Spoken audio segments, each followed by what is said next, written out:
আসসালামু আলাইকুম। আশা করি সবাই ভালো আছেন এবং সুস্থ আছেন। আজকে আমাদের 14 নম্বর ক্লাস। তো গত ক্লাসে আমরা দেখেছিলাম যে HTML কমেন্ট কি এবং কেন প্রয়োজন, কিভাবে কাজ করে সব কিছু এখানে দেখানো হয়েছে। HTML কমেন্টটা হচ্ছে কি আপনার কোনো একটা স্পেসিফিক লাইনকে বা স্পেসিফিক টেক্সটকে ডিসেবল করে দেওয়ার জন্য ব্যবহার করতে হয়। তো আমাদের HTML কমেন্ট নিয়ে আশা করি আর কোনো ঝামেলা নাই, আপনারা অবশ্যই বুঝতে পারছেন। তো পরবর্তীতে আমাদের আছে HTML কালার্স। তো চলেন দেখি HTML কালার্স কি। আচ্ছা, HTML কালার্সের মধ্যে আবার 4 রকমের কালার্স আছে, 4টা ধরনের কালার্স আছে। একটা হচ্ছে শুধু কালার্স, তারপর একটা আছে RGB কালার্স, একটা HX কালার এবং HSL। তো কালারের 4টা ভাগ আছে এবং এই 4টা ভাগ নিয়ে আমরা প্রত্যেকটার জন্য আলাদা আলাদা ভিডিও করব, বিকজ প্রত্যেকটা জিনিস একটু ডিপলি জানা প্রয়োজন। এখানে দেখেন HTML কালার্স, এখানে কি বলছে, HTML colours are specified with predefined colours name are with RGB, HCX, HSL, RGBA or HSLA values. আচ্ছা, নিচে কিছু কালার নেম দেওয়া আছে। তো এখানে আসলে মেইনলি কি বলা হয়েছে যে আমাদের HTML থেকে কিছু কালার অটোমেটিক্যালি ডিফাইন করা আছে, যেখানে শুধু আমরা কালার নেমটা যদি কল করি সেক্ষেত্রে সেই কালারটা অ্যাপ্লাই হবে। যেমন এখানে দেওয়া আছে টমেটো, অরেঞ্জ, তারপরে ডটগার ব্লু, তারপরে মিডিয়াম সিয়া গ্রিন, গ্রে, সালাদ ব্লু, স্লেট ব্লু, ভায়োলেট এবং লাইট গ্রে। তো এইখানে আমাদের দেখতে পাচ্ছেন 6টা কালার অলরেডি HTML থেকে ডিফাইন করা আছে। এরকম আরও অনেক কালার আছে, তো যেমন গ্রিন, রেড, ব্লু, এরকম আরও অনেক কালার আছে। তো এর মধ্যে হচ্ছে এখানে আরও কিছু কালার নিয়ে এখানে কথা টথা বলছে, আপনারা দেখতে পাচ্ছেন। তো এইখানে এই কালারগুলোকে কীভাবে কল করতে হয় তো চলুন দেখি। এইখানে দেখেন আমাদের এইখানে এই পর্যন্ত অলরেডি করা ছিল, কমেন্টও করা ছিল। এখানে আমাদের আজকে 14 নম্বর ক্লাস। তো 14 নম্বর ক্লাস এখানে আমরা দেখব কি HTML ক্লাস 14। আচ্ছা, এইভাবে চেঞ্জ করে দিই, এখানে ক্লাস 14 HTML কালার্স, HTML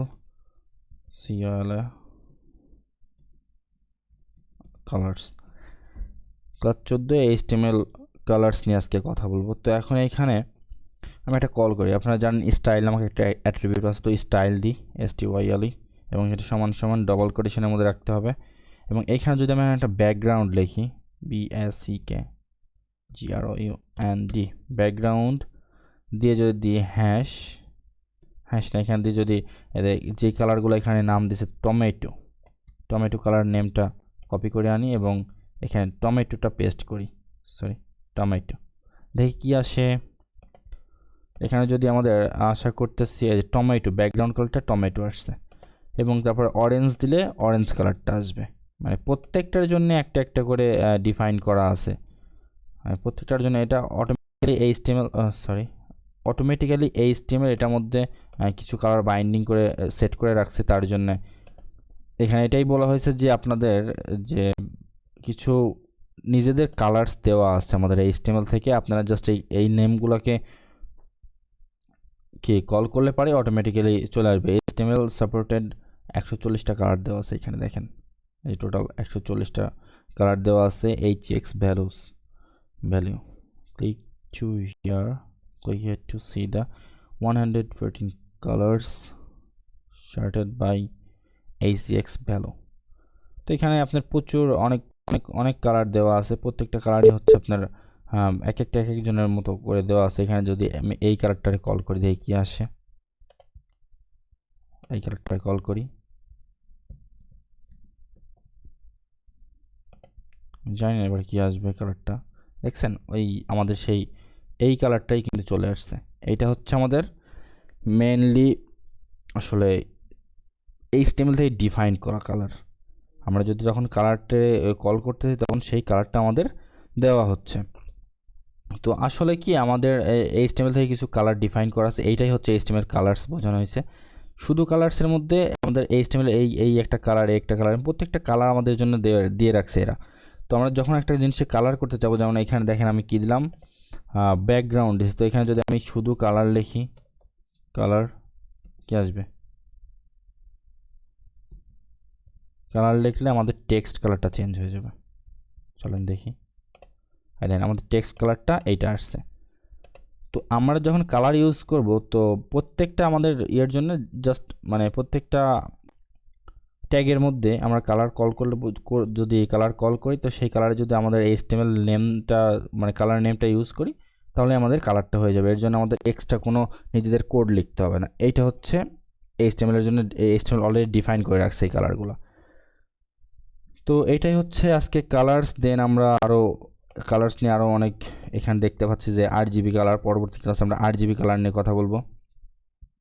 আপনি এখান থেকে এই কালার নেমগুলো অলরেডি মুখস্থ করে নেবেন। যেমন এখানে দেওয়া আছে টমেটো, অরেঞ্জ, এইরকম আরও যতগুলো কালার আছে এখান থেকে দেখবেন। ট্রাই ইয়োর সেলফে যাই, কয়টা আছে দেখি। ট্রাই ইট ইয়োর সেলফ, দেখছেন এখানে যে কালারগুলো দেওয়া আছে, আপনি এই কালারগুলোর নেম মানে মুখস্থ করে নেবেন। সেই ক্ষেত্রে আপনার ভবিষ্যতে জাস্ট আপনি একটার মধ্যে অ্যাপ্লাই করার সময় আপনি যদি এই কালার নেমটা অ্যাপ্লাই করেন, তাইলে পারি হয়ে যাবে, ভবিষ্যতে কাজে লাগবে। এই পরবর্তীতে এই কালারের জন্য আর আপনার কোড করতে হবে না। অরেঞ্জ লিখলেন তো অরেঞ্জ, টমেটো লিখলে টমেটো, এরকম চলে আসবে।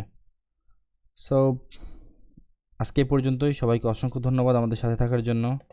আল্লাহ হাফিজ।